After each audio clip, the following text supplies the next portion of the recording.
这节课呢，我们来安装一下 HTML 的开发工具。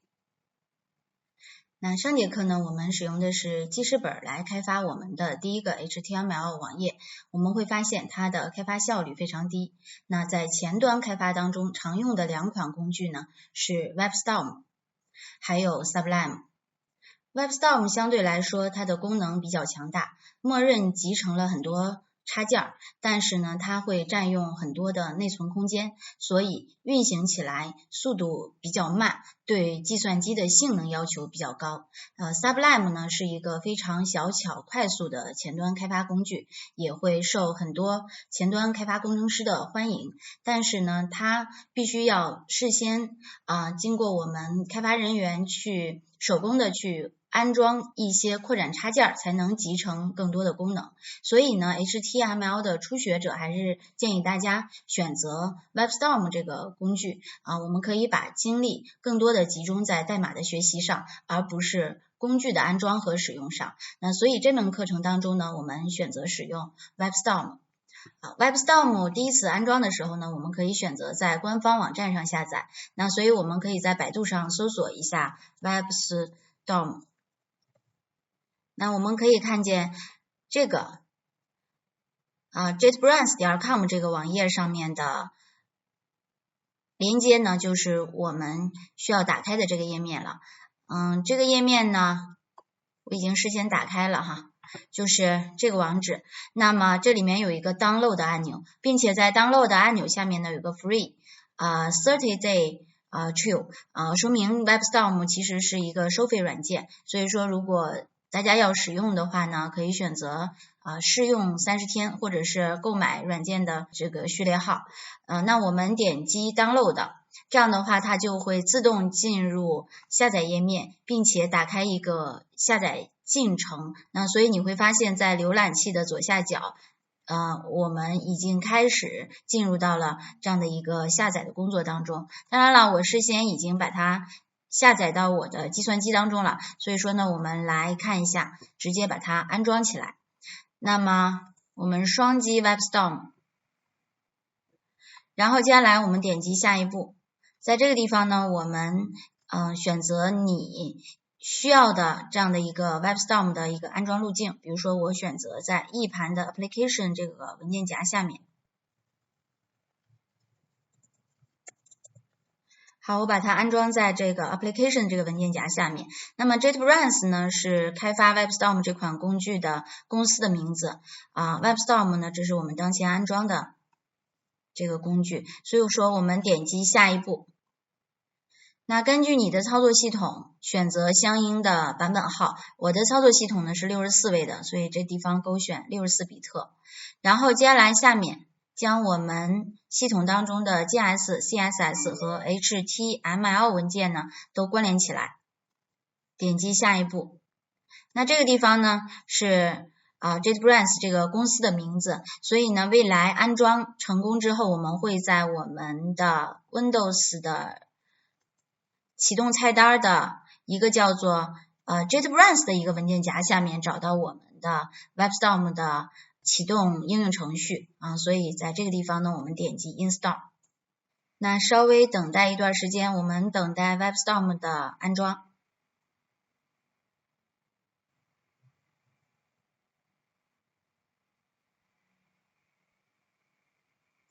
好，安装成功之后呢，你可以直接点击 Finish， 当然了，你也可以选择 Run WebStorm， 在点击 Finish 的同时启动 WebStorm 这个开发工具。那这个地方我们默认就可以了，不导入配置信息如果你是第一次安装的话，那么你也没有原来的一些配置信息，所以呢就可以选择默认 OK。刚才我们已经说过了 WebStorm 呢是一个收费软件，所以说如果我们没有购买序列号的话呢，需要在这个地方点击先免费评估 Evaluate for free， 然后免费试用的日期呢是30天，所以我们在这个地方点击 Evaluate， 然后接受它的许可协议 Accept， 这个时候呢就会启动 WebStorm 的启动页面。那这个地方呢会默认的选择一些开发工具的风格和样式，第一次使用的时候我们先默认就可以了 OK。 好了，现在呢就是 WebStorm 的一个启动页面了。那在启动页面当中呢有3个选项，第一个呢是创建新的项目，第二个呢是打开已有的项目，第三个呢是从版本控制器当中检出新的项目。那我们呢先选择创建新项目 Create New Project。 好，那在这个位置呢我们为我们的新项目指定一个路径，比如说我就指定上堂课我们创建的这个路径 HTML 和 CSS， 这样我们左侧这个地方可以直接使用它默认的空项目 Empty Project 就可以了，点击 Create。 因为上堂课实际上我们已经在地盘创建了 HTML-CSS 这个目录，所以呢 WebStorm 会直接询问我们这个路径不是一个空路径，你是否确认要在这个路径下面创建你的项目呢？我们点击 Yes 是，然后这个时候 WebStorm 呢会自动的在地盘 HTML-CSS 这个文件夹下面创建我们的项目。那接下来呢我们来看一下地盘 HTML 和 CSS 这个文件夹下面呢就多了一个点idea 这样的一个文件夹。那这个文件夹呢是 WebStorm 用来管理它的项目路径下面的项目文件的，所以呢你不用去理会它就可以了哈。我们还是打开我们的 WebStorm， 然后展开这个折叠的标签，你会发现在这个里面呢会自动的加载我们上节课创建的代码 ch02 section 01下面的 home.html。 那接下来呢我们要对我们第一次安装的这个 WebStorm 做一些简单的配置，比如说包括菜单栏呀等等，左侧的导航栏呀，这样的一些面板的字体的大小，可能呢你会认为它的字体太小了，需要调大一些所以我们来看一下在 File 这个位置，我们选择 Settings 设置，然后找到第一个 Appearance and Behavior 下面的 Appearance 这个选项。那接下来呢我们可以勾选这个位置Override Default Fonts by 就是覆盖一下默认的字体大小，比如说这地方我们选择20号，然后点 Apply， 你会发现菜单栏呀、导航栏呀，以至于配置面板里面的一些字体呢就会自动的变大了，这样看起来会舒服一些。然后我们可以点击 OK 按钮。接下来呢我们可以双击 home.html 来打开刚才我们编辑的这个文件。这个文件呢有一些问题哈，第一就是这个地方乱码了，一会儿我们可以改一下。第二呢就是本身这个文件里面的字体也是比较小的，所以呢我们来进行一个配置，所以还是点击 File 然后 Settings， 然后我们选择下面这个选项 Editor，在 Editor 当中呢我们选择后面的这个 Font 字体，然后在字体当中呢我们直接修改这个地方的 Size 字体大小就可以了，比如说我们可以把它改成20号字体，或者说再稍微大一点26号字体，然后我们可以点击 Apply， 这样的话你就会发现我们代码面板当中的字体呢相对就变得大一些了。然后接下来呢我们看下面这个地方还有一个 Color Scheme 颜色方案，我们点击这个 Color Scheme， 然后默认情况下现在我们使用的是 Default 这个颜色方案，当然了你可以选择其他的颜色方案，比如说我们可以选择 Blackboard 黑色，然后呢我们点击这面的 Apply， 然后点击 Yes，那我们整个的开发工具的颜色方案呢就变成了一个黑色的方案就变成这样了。然后接下来呢我们再看一下这面的这个乱码的问题刚开始的时候我们用的是文本编辑器来编辑我们的 HTML 页面，所以呢在文本编辑器当中我们再把这个 HTML 页面打开看一下，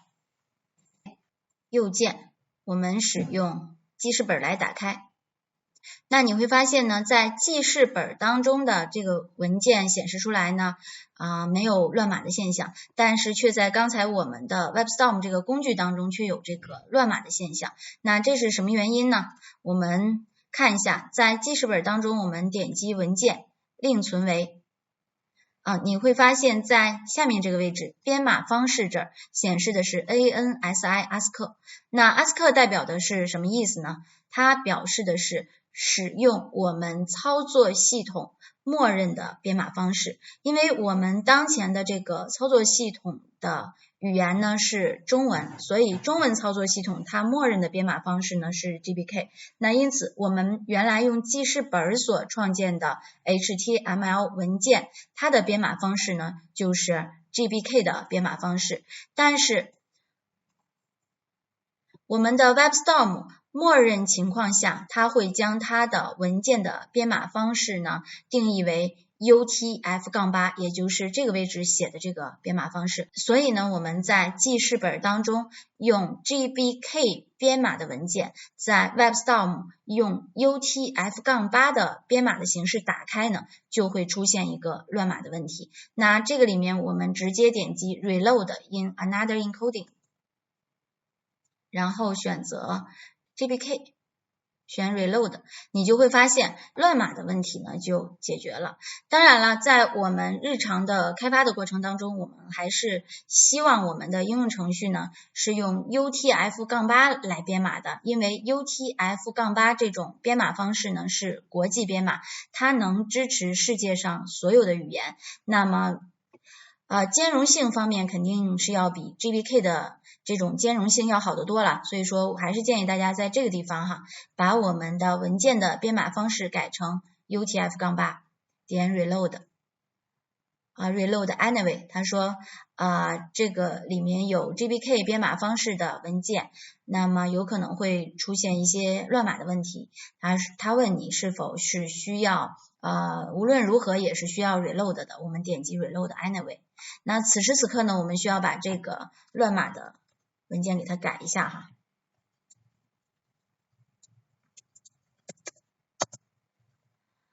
好了，这样的话呢，我们就彻底把我们的 HTML 文件改成 UTF-8 的这种编码方式了。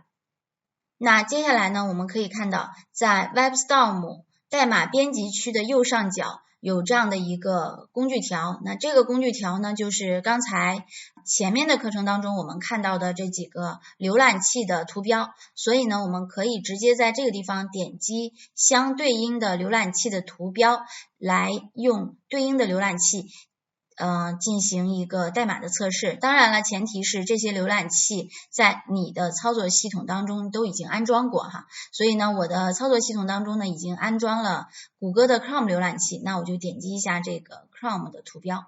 那这个时候呢，我们就可以在我们的浏览器当中看到我们刚才开发的这个页面了，但是这个页面的显示还是有一个问题的。那什么问题呢？就是显示乱码了。那这又是什么原因呢？刚才我们用记事本通过 GBK 编码方式编辑的 HTML 页面是可以正常的在我们浏览器当中显示的。那原因呢，大家可能都猜到了，因为我们用记事本编辑的 HTML 文件，它的编码方式呢是 GBK， 而恰好我们的浏览器也是我们操作系统上的一个中文浏览器，所以呢，它的编码方式默认也是 GBK， 所以用记事本开发的文件在我们的中文浏览器上是可以正常显示的。但是在 WebStorm 当中，刚才我们刚刚把我们的文件的编码方式改成这个里面显示的 UTF-8， 所以呢，我们的中文浏览器它试图用什么呀？ GBK 来解释我们的网页，那就又会出现乱码了。所以呢，我们需要对我们的 HTML 页面做一个简单的修改，使我们的HTML 页面通知浏览器要使用 UTF-8 来进行编码。那我们需要在 head 标签当中添加一个标签，那这个标签的名字呢叫 meta。 好，然后呢属性呢叫 char site，然后值呢叫 UTF-8。所以呢，你会发现在我们的 HTML 文件当中，有一些标签呢，它是有属性的。那属性呢是写在开始标签这个位置的这个地方呢，我们管它叫属性名。那这个标签的属性名呢叫 char_site， 然后属性的值呢叫 UTF-8。这个里面属性的值呢可以有多种多样的属性值，比如说你如果想使用 GBK 来编码，那这个地方你就要指定什么呀？ GBK 这样的一个值。那接下来呢，我们再重新的预览一下这个页面，我们直接在这个地方点击刷新就可以了。这一回我们的网页呢就乱码问题呢就又一次被解决了。然后接下来呢，在 head 当中还有一个标签，也是默认情况下我们一般都会写上的，叫做 title。写标签的时候，在我们的 WebStorm 当中有一个方式就是不用我们先把尖角号写在这个地方，我们可以直接写标签的名字 title， 然后按 Tab 键，这样的话它会智能的把我们的开始标签和结束标签给我们生成。然后接下来呢，我们在 title 的开始标签和结束标签中间写我们的标题内容，比如说叫美食网主页。好，那接下来呢，我们再来预览一下我们的页面。你会发现在我们的浏览器的标题栏当中就显示了我们刚才在 title 标签当中写的内容。那大家由此就可以知道 title 标签主要负责什么呀？我们浏览器的标题栏的一个显示。那这节课呢就到这里，下一节课呢我们会继续的讲解更多的 HTML 的标签。